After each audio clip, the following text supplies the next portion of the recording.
दिनै जों थारैनो गोजोननाय मोनदों मानोना रन्जन दैमारि सारा गिबि खेबनि थाखाय फार्स्ट टाइम 20 days लिभआव बिथाङा गावनि न'आव फैदों 2019 मायथाइयावनो बिथाङा कनभिक्ट जानानै जोबथेसालियाव दंमोन आरो गेजेराव 2020 मायथाइनि 27 जानुवारियाव बिटिआरनि सागान होनो थाखाय बेखौ लानानै थांदोंमोन आरो सिगनेचार खालामखांनायनि उनाव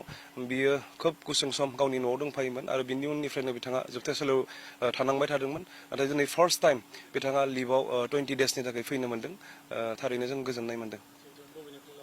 बिथांखौ 10 APBNआव लाखिनानै दोनदों बिनिफ्रायनो बिथांखौ दिनै जोङो न'सिम मोनबोदों